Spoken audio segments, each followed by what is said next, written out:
In the time it took for me to get on this stage, trading robots, computers, traded more than 1 million stocks.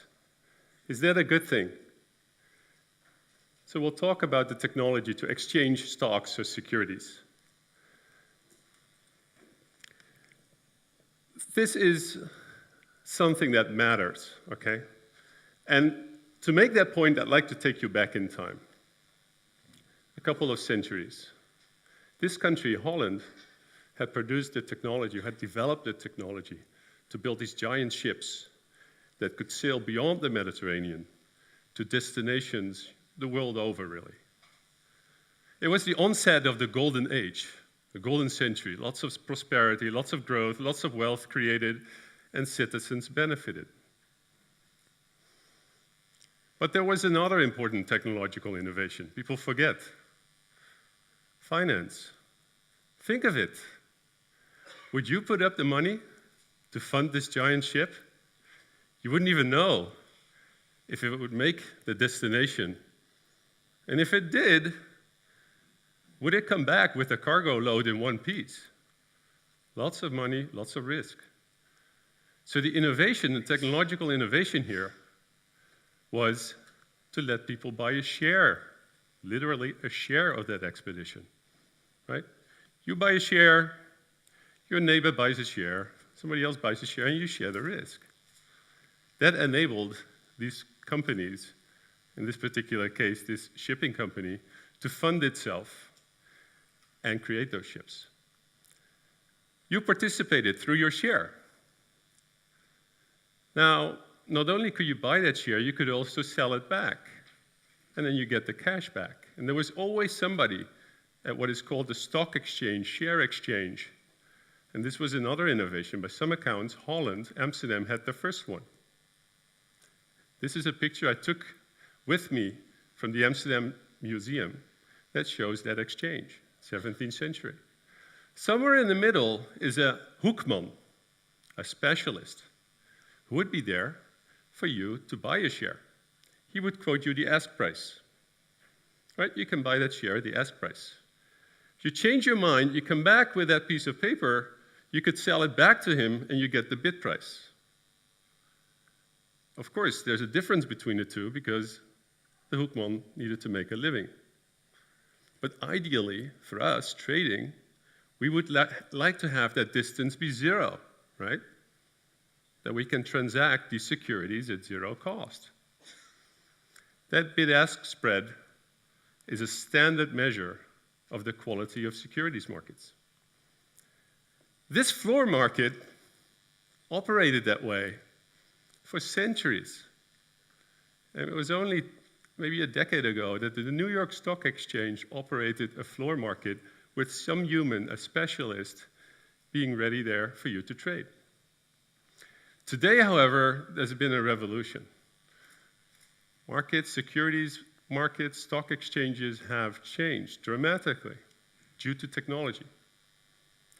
If I show you the picture of a modern stock exchange, it looks like this. In the middle, you have the exchange server, matching buy and sell orders. But this time, they weren't walked up to this exchange server. They were sent in through electronic messages. Around it are the traders, the trading robots, employed by investors, by pension funds. Your pension fund is participating in this, believe it or not. Well, likely participates in it. Insurance companies.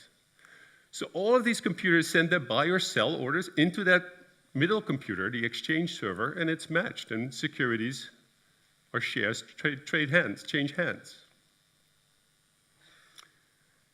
This system operates at dazzling speeds, beyond, or below, I should say, microseconds. A microsecond is a millionth of a second. So securities are changing hands at speeds that we can't even follow, because as humans, we clock at roughly 1/10 of a second. If you start within 1/10 of a second of the gun at the Olympics, you're disqualified, because your brain could not possibly have registered the sound of the gun in that time frame. A tenth of a second. These computers would have traded securities back and forth at least 100,000 times. And this is, I guess, what creates unease, right? We've created a monster.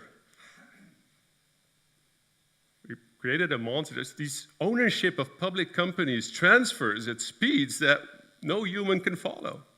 Is this a good thing? I'd like to share some observations with you.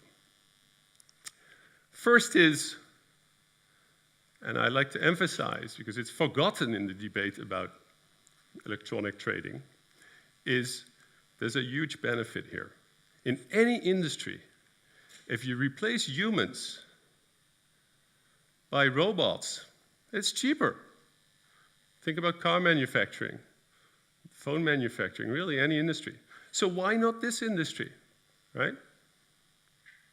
And to make that point, I'd like to show you how the bid-ask spread, remember?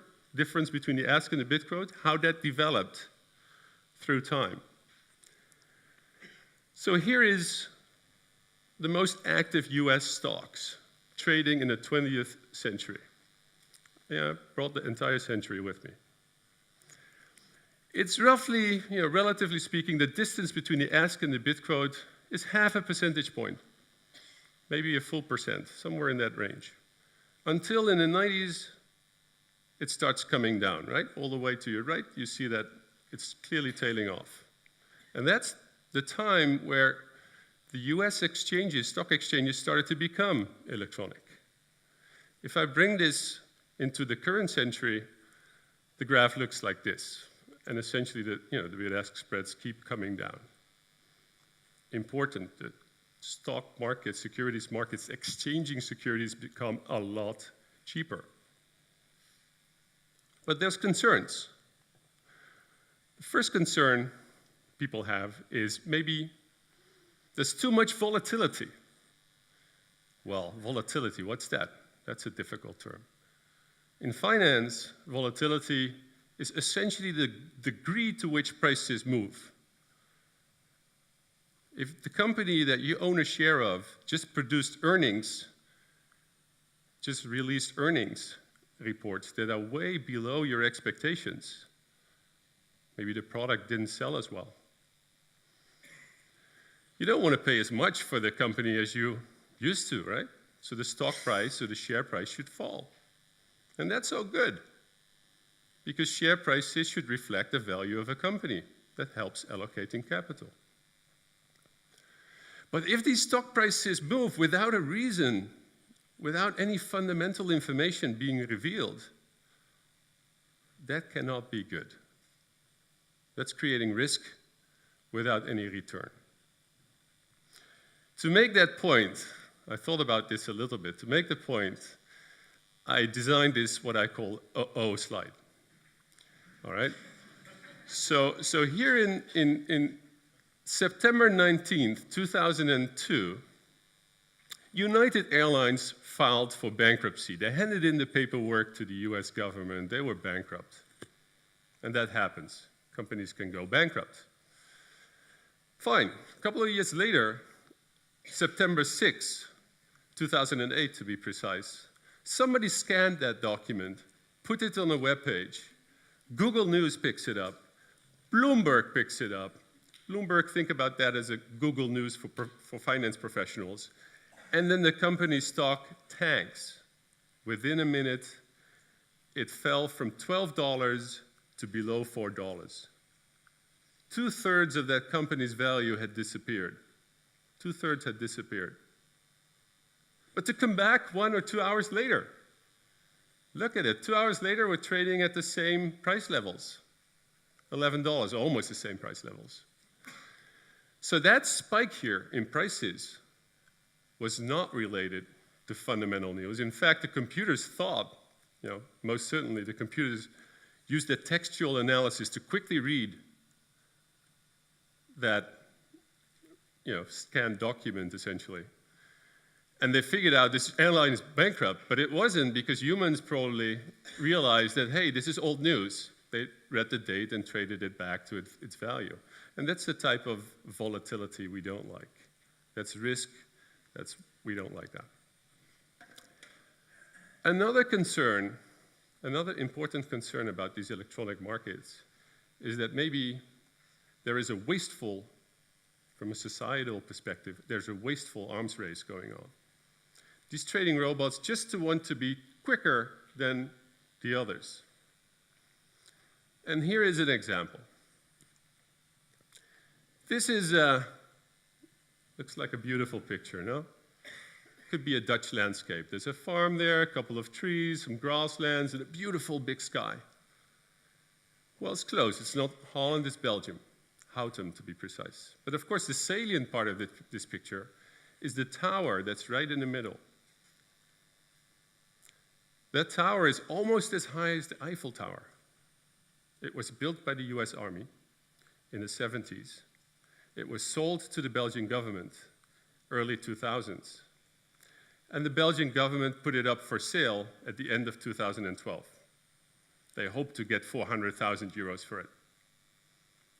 The auction started at 250,000 euros, quickly reached 400,000 euros, and at the end of the day, they got 5 million for this tower. Some high-frequency trading firm bought it. And these high-frequency trading firms, they employ these trading robots in the market. Why would they buy this? Well, they bought it because it's right in the middle. If you look at the map, it's right in the middle between London and Frankfurt. And these are two financial centers. And what they wanted to do with this tower is get information on what's happening in one market to trade on it quickly in the other market. Quickly meaning just a bit quicker than the others. And if you send that information through the air with microwave dishes, if you look carefully, you can see those dishes. They put those dishes on top of the tower. You can see them at the top of this tower. If you send light through the air with these microwave dishes, it's faster than if you send the same light through the ground in glass fiber cables. Just a tiny little bit. But that doesn't matter. You just need to be faster than the others. So how can you make money? Let me just give you an example. If the German stocks, at this instant of time drop in value, you're the first to learn with this technology in London. Since the German and the UK economies are tightly integrated, it's a good bet that the UK will fall an instant later, because the quality of these economies move together. Now, if you're the first to know, you would trade, you would sell in London before prices fall, and then wait for prices to fall and buy it back an instant later. And we're talking about milliseconds here. And if you sell high and you buy low, you make money. And with that money that's coming out of somebody's pocket in the trading process, you fund this type of investment. And it wasn't only this tower and the refurbishing. Many other expenses are being incurred by these trading robot firms. That one can ask, is this useful for society? Yeah, maybe they help prices move by their trading, but prices would have moved anyways. All right, putting it all together,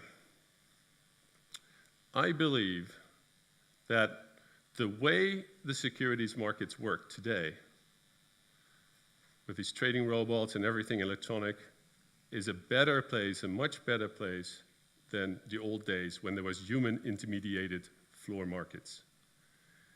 If you bring in the evidence that we have now, then the cost savings that I told you about, remember the lower bid-ask spread?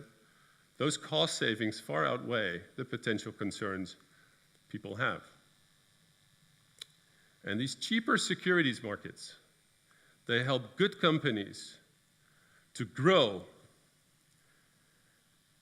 and fund themselves to grow, and thereby add to the strength of an economy, benefiting all its citizens. These companies, these good companies, can build their ships to sail us to beautiful and faraway destinations.